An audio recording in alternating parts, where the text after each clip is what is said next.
Kita bersyukur karena walaupun dengan keadaan alam yang tidak bersahabat dengan kita saat ini, namun kita masih diperbolehkan untuk memuji dan memuliakan nama Tuhan.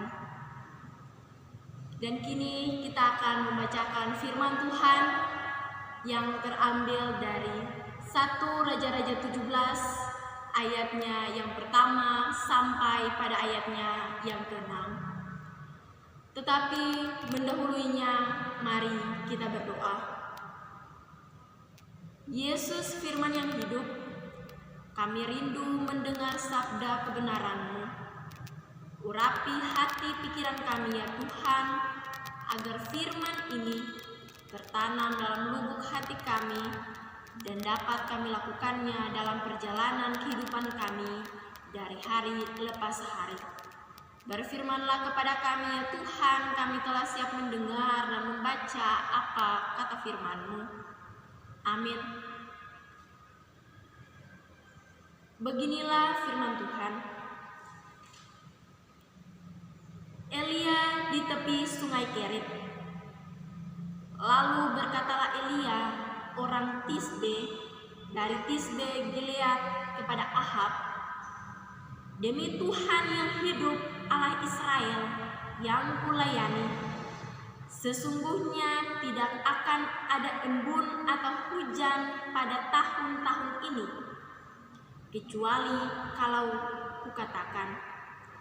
Kemudian datanglah firman Tuhan kepadanya, pergilah dari sini, berjalanlah ke timur dan bersembunyilah di tepi sungai Kerit di sebelah timur sungai Yordan. Engkau dapat minum dari sungai itu, dan burung-burung gagak telah kuperintahkan untuk memberi makan engkau di sana. Lalu ia pergi dan ia melakukan firman Tuhan. Ia pergi dan diam di tepi sungai Kerit, di sebelah timur sungai Yordan. Pada waktu pagi dan petang, burung-burung gagak membawa roti dan daging kepadanya, dan ia minum dari sungai itu. Demikianlah firman Tuhan. Jemaat yang diberkati Tuhan, pasti kita pernah mendengar atau menyanyikan lagu pada Kidung Jemaat nomor 385 yang berjudul Burung Pipit yang Kecil. Lagu ini mengilustrasikan tentang bagaimana pemeliharaan Tuhan dalam hidup ini. Kalau burung pipit dan bunga bakung saja Tuhan pelihara dan Tuhan dandani dengan indah, apalagi kita sebagai manusia ciptaan yang mulia ini. Sudah tentu pasti kita pun akan dipelihara olehnya dengan segala baik. Jemaat yang diberkati Tuhan, bacaan kita saat ini pada 1 Raja-Raja 17 ayatnya yang pertama sampai ke-6 tentang bagaimana pemeliharaan Tuhan dalam segala tantangan hidup yang sedang dialami oleh Nabi Elia pada saat itu. Dan dikatakan bahwa Nabi Elia menghadapi situasi yang sangat sulit di zamannya. Kondisi moral dan rohani bangsanya yang merosot dan benar-benar bobrok. Mulai dari raja, para imam, sampai kepada rakyat biasa, semuanya hidup menyimpang dan menyembah berhala. Ini dikarenakan Ahab rajanya berlaku jahat di mata Tuhan, di bawah pengaruh istrinya Isabel, putri kerajaan Sidon, seorang penyembah berhala. Tetapi Elia mampu mempertahankan iman, tetap hidup dalam kebenaran, setia melayani Tuhan, dan tidak berkompromi dengan kebobrokan moral bangsanya. Jemaat yang diberkati Tuhan, dikatakan bahwa ketika Nabi Elia menyampaikan menjelaskan firman Tuhan kepada Raja Ahab bahwa tidak akan turun hujan akibat dosa Ahab yang menyembah Baal. Ahab menjadi marah dan mengancam keselamatan Elia. Oleh sebab itu Tuhan memerintahkan Elia untuk bersembunyi di sungai Kerit sebelah timur sungai Yordan. Elia tidak takut pada kekuasaan politik waktu itu. Berani hidup dengan tetap percaya kepada Tuhan walau risikonya kehilangan kenyamanan dan nyawanya terancam. Keberanian Elia ini bukanlah tindakan bodoh atau nekat, tetapi buah imannya kepada Tuhan. Dalam masa persembunyiannya itu, Tuhan memerintahkan burung-burung gagak untuk membawa makanan kepada Elia dan sungai Kerit sebagai tempat minumnya. Allah memakai burung-burung gagak dan air sungai Kerit untuk memelihara dan menyelamatkan hidup Elia. Inilah buah iman Elia kepada Allah yang hidup dan berkuasa. Karena ia tahu bahwa Allah yang ia sembah jelas lebih besar dari Baal sembahan Ahab dan Isabel. Ini terbukti ketika kelaparan dan kekeringan melanda negerinya.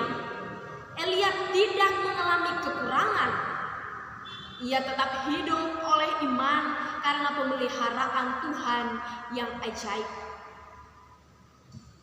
Jemaat yang diberkati Tuhan, Allah menjadikan dan menciptakan bumi sebagai sumber hidup bagi manusia dan bukan sumber malapetaka. Hal itu berarti bahwa dalam setiap kesulitan, setiap makhluk hidup dipakai Allah untuk saling menghidupkan. Sebab setiap makhluk hidup saling bergantung satu dengan yang lain. Artinya bumi dengan segala isinya adalah rumah bersama, di mana segala makhluk akan hidup dan memuliakan Allah. Elia mengajarkan kita untuk hidup dan ketaatan dalam pengharapan kepada Tuhan. Dalam segala kondisi dan situasi hidup yang sedang kita alami, tetap percaya bahwa pemeliharaan Tuhan begitu besar dalam hidup kita. Kita manusia adalah makhluk sosial, maka kita pun harus menolong dan mendoakan satu dengan yang lain.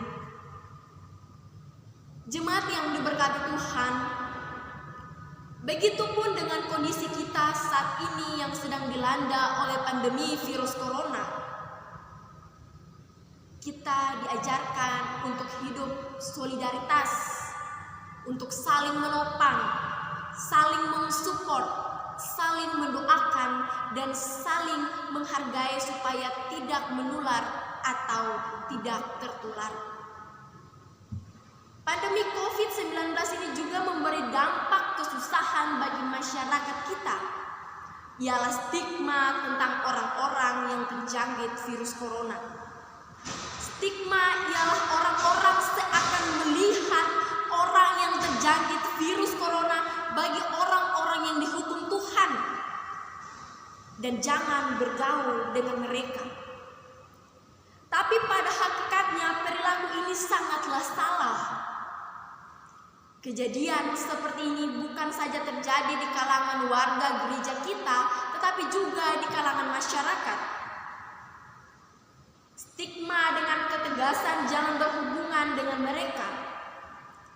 Jemaat kita mesti siap untuk menghadapi semua situasi ini dan memahami sebaik-baiknya.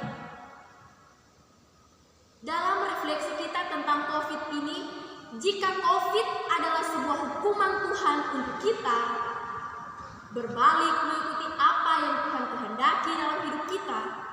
Tetapi di balik itu kita mesti bilang bahwa Tuhan mengajari kita untuk mencari kebersamaan, sukacita, damai sejahtera bagi kehidupan bersama kita. Orang yang sudah terjangkit atau sudah sembuh, jangan kita menjauh dari mereka, tapi marilah kita mendoakan dan mensupport mereka. Jangan kita malah mengkucilkan mereka di tengah-tengah masyarakat. Mereka butuh topangan doa, mereka butuh support dari kita, mereka butuh dukungan kita untuk mereka merasa bahwa mereka memiliki harapan untuk kesembuhan mereka. Jemaat yang diberkati Tuhan, dalam segala kondisi yang kita alami saat ini, tetaplah berpengharapan kepada Tuhan. Percayalah bahwa Ia akan memberikan jalan keluar untuk kita dapat keluar dari setiap persoalan hidup yang sedang mengancam kita. Kita belajar hari ini dari Elia, karena iman pengharapannya yang penuh kepada Tuhan, maka ia bisa melewati hari-hari yang begitu sulit. Begitupun dengan kita, Tuhan akan menyediakan jalan keluar yang terbaik bagi kita dari setiap persoalan hidup yang kita alami. Tuhan menyertai dan memberkati kita semua. Amin.